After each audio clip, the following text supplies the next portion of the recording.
rules that you read in the scriptures is challenged by the rules that you might have that you have to follow. Like, I mean, can you give us an example? Maybe? Like,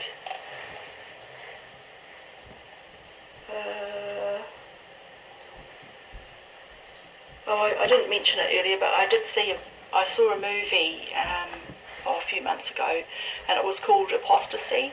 Have you heard of it? It's a British film, and it was about a Jehovah's Witness mum and her daughters. Oh. And her leukemia? One of her daughters died, and then the other daughter, and she was on her own, she didn't have a husband, and the other daughter was disfellowshipped, and the mother really wanted to help out her daughter, because the daughter got pregnant, and she really wanted to help her out. And the elders, she was getting in trouble with the elders, because her heart, what she felt was the right thing to do from her understanding of scriptural principles was to help her daughter, not to condone what she'd done, but to help her, because she was all alone and about to have a baby. But the elders really didn't like her to do that. So it was like a conflict, and I think that's where the movie kind of affected the people that I knew that saw it, because they could see that the mother, she really, really wanted to help. Well, she'd lost a daughter in death. She just had this other daughter, and she wanted to help her to make her life successful, with a baby. But she was being prevented from doing it, and you could see that she was being absolutely torn inside by it. So, I don't know if you can see what I'm saying. Yeah. That,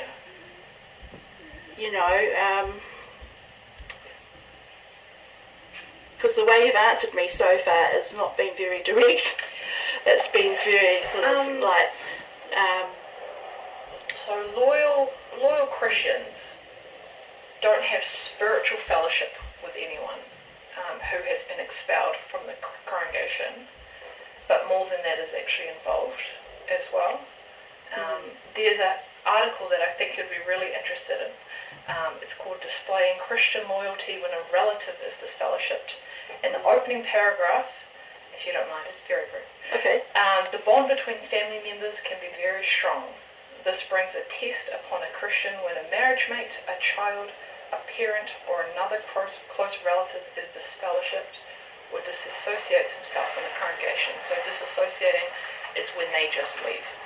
They don't discuss it with the elders. They just, I'm not coming back to meetings anymore. And that is a completely different test altogether. How should loyal Christians treat such a relative? Does it make a difference if the person lives in your household? First, let's review what the Bible says on the subject, the principles of which apply equally to those who are disfellowship and to those who dissociated themselves. And so perhaps we could come back another time and discuss the contents of this article, or I could give you the reference details. But it's got a lot of information, obviously based on the scriptures as well. But it's nice that it acknowledges, because, I think that's what we do half the time, is to acknowledge that it is hard. Yes, it must be incredibly hard for people who have been disfellowshipped, and the people that have to, I'm still confused from what the website said. Yeah. Whether the ones who shun them, if they, don't answer their phone calls. But then on the other hand, the other thing said that everything's normal. Yeah. They should fix that up, because it's very confusing for the public coming onto the website, because they see two different things. Yeah. And then you talk about principles, but then it still seems like there's a rule there. Yeah. Yeah, this article touches on several different scenarios, including if this disfellowship person lives immediately in the household as well. It makes a note, if in a Christian household there is a disfellowship relative, that one would still be part of the normal day-to-day household dealings and activities. Thus, it would be left up to the members of the family to decide on the extent in which the disfellowship family member would be included when eating or engaging in other household activities. So perhaps they're going out for dinner with another Jehovah's Witness family. They would then have to consider, things like that. Yeah. But again, it's case by case. Have you read the frequently asked question one on there? No, but I'll make a note and I'll have a look at it. It's very short. You should have a look at it now. Yeah. Oh, have you got the internet? Oh, right. And tell me, I'd love to know what you think, whether it's misleading or not. Because to me it seems like it's a half-truth, because it says that, it gives an example. It says, for example, if a man was disfellowshipped, he would still, his wife and children would still have dealings with him, sort of thing. Right. But it doesn't say anything about being in the same house at all. Yeah. So it just makes it sound to someone just, interested in. It makes it sound like Jehovah's Witnesses do not shun family members. That's how it sounds. Yeah. It's which is, to me, is a lie, because they do. Yeah. It's again, it's case by case. Like some of a woman, husband and wife might be at one But scenario. that's not, if it's case by case, it's not fair, because some parents, like say if a child was disfellowshipped, some parents may choose to have continued dealings with their child, limited, and then other parents may go by the letter of the law and cut their child off, and then that child might go and kill themselves. Yeah. So it seems to me that that's not fair, But that's up to an individual. We all try to base it on principle, but it's a really... So who would you blame? Like, would you find the parents, if a child committed suicide, would you find those parents at fault? Depends on the situation. Depends how the child was treating the parents. Depends how the parents were treating because the child. Those parents might feel really jealous of the other parents whose child is still alive, and sneer and say, well, they were still talking to their child, they were helping them, and we were doing the right thing by cutting them off, and our child's dead. Wouldn't there be ill feeling? Thankfully, Jehovah is the final decider, and he can read that boy's heart, he can read the parent's heart, he can read everyone. So meanwhile, if someone's dead and the damage has been done, and it's a decision being made by men. So I'm afraid I think this subject is something that I could never agree with Jehovah's Witnesses. The best thing you've done is talk about it with two Jehovah's Witnesses. That's all we're here to do, is we're here to direct people to the Bible, and we don't expect everyone to agree. I don't. Okay. So far, I haven't seen evidence in the scriptures that would warrant not talking to someone forever. Basically. To me, that goes against the principles that Jesus Christ taught, of showing love, loving your neighbour, love your neighbour as yourself, and love your enemy, and pray for your enemy. So it just doesn't, it seems to go against, the whole thing seems to just go against those principles to me.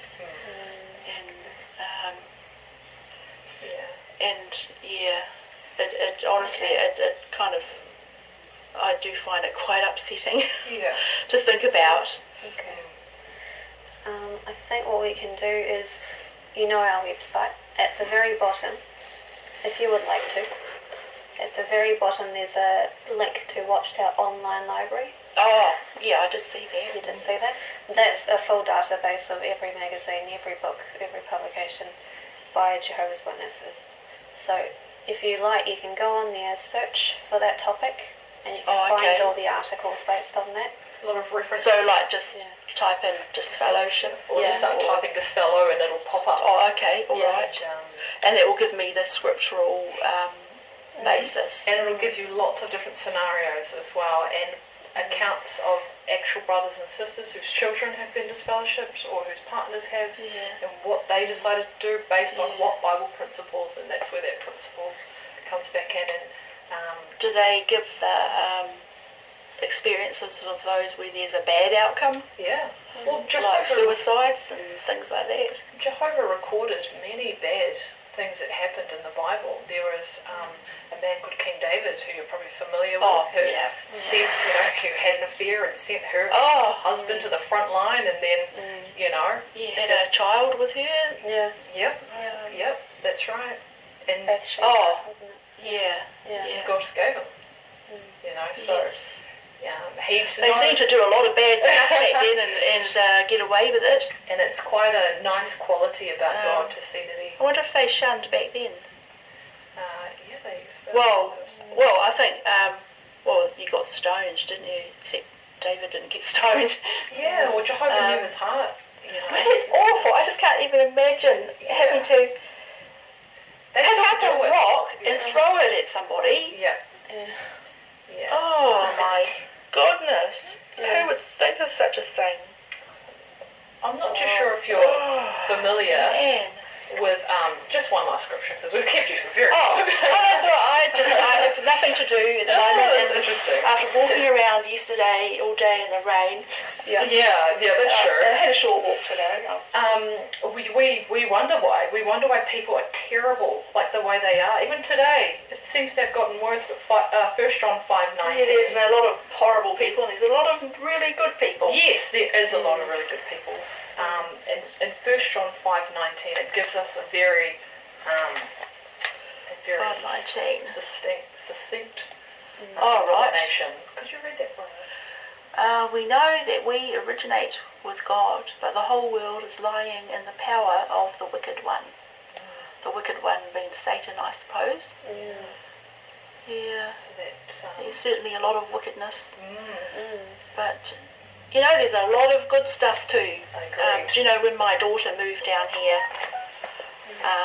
from Wellington, because she was at Victoria University studying, and she just graduated last year. So she came down here in May, and I thought, she's a bit of a mummy's girl. I was a bit worried how she'd get along. And she says, I really like it down here. The people are so friendly. Nice. She said, when I'm walking along, because she walks everywhere, when I'm walking to work, just about everyone I meet says hello and smiles, and that's nice. And I wondered if following the earthquakes, because I watched that on the news when it happened with interest to see how people, it's like a whole neighbourliness kind of explode. I mean, there were the opportunists as well there, but it was overshadowed by just the neighbourly kind of, in the trenches together kind of thing. And I thought, well, how neat. People have suffered, and people still do, with not having their homes sorted and terrible difficulties with insurance and all that. Oh gosh, I feel sorry for them. But still, there was that silver lining, I think. Hopefully it lasts.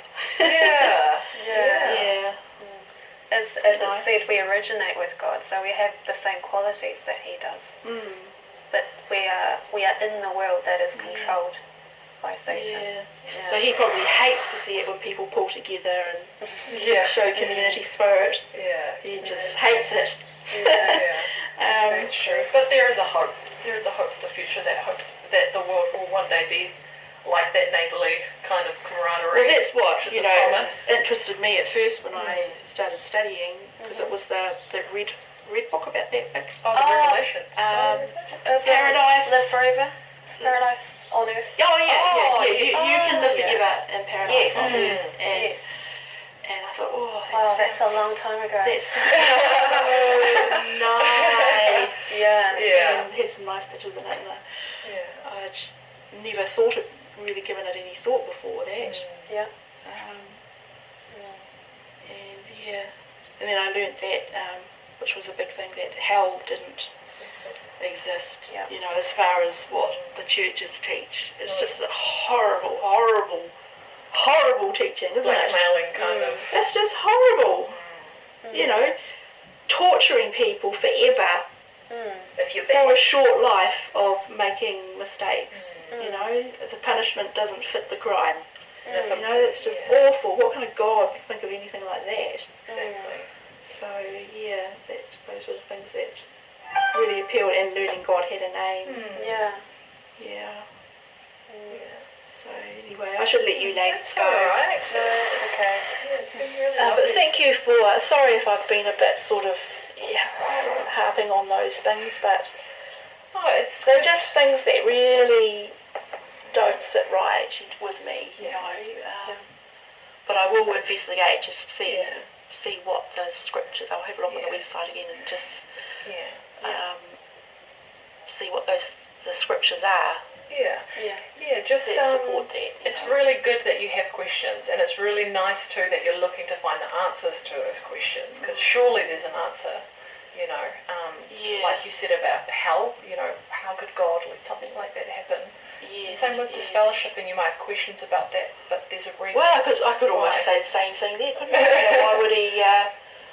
You know, if someone's disfellowship for doing something wrong and then they put their lives right, but for the rest of their lives, unless they come back to the congregation, you know, they might choose to serve Jehovah in a different way, you know, or, you know, if they still believe in Jesus. But if they don't come back to the congregation, then they're forever cut off from their family, supposedly. Sort of. So those articles and the scriptures in them will help you to at least see Jehovah's perspective on it. Even if you don't agree, at least you will understand how Jehovah sees it, and real life experiences too. So I might understand it differently to what you do, though. What's in there. That's alright. But at least from the teaching about hell that you learned from the Bible, we see that Jehovah does not punish people like that. No. And we know he's consistent. No, he makes the punishment fit the crime. So perhaps if you do look at those articles, you might find something there. Yeah, I'll have a look. Yeah. Oh, cool. Anyway, thank you for talking to us. Yeah. You know, Thank you for going around. It's not the kind of thing you can talk about on the street, really, with all the traffic going by. And we encourage people to ask questions. You know, we're not trying to hide anything. We're not trying to. We do it because they told us to. You know, they're good. Questions are really good. So thank you for having us too. Oh, thank you for coming. Yeah, do check out that. I'd be interested to hear what you think about the frequently asked question. okay. I'll make a note to have a look at it. Yeah, and to me it just seems misleading. Okay.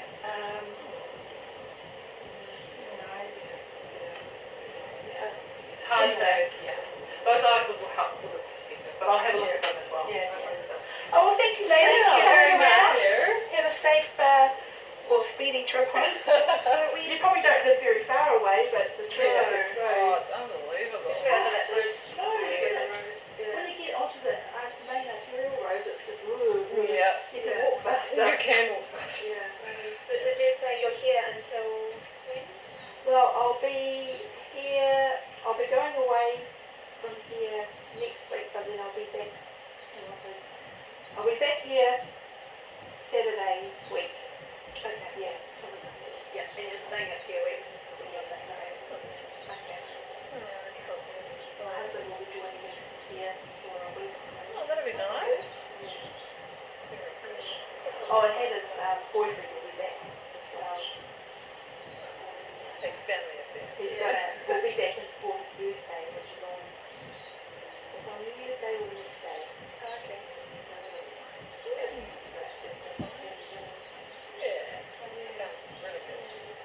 Oh, really? It's still cool out here, isn't it? It's not windy, which is nice. Yeah, I don't mind if it was cool because it was humid a couple of days ago. So Okay, bye, girls. Bye.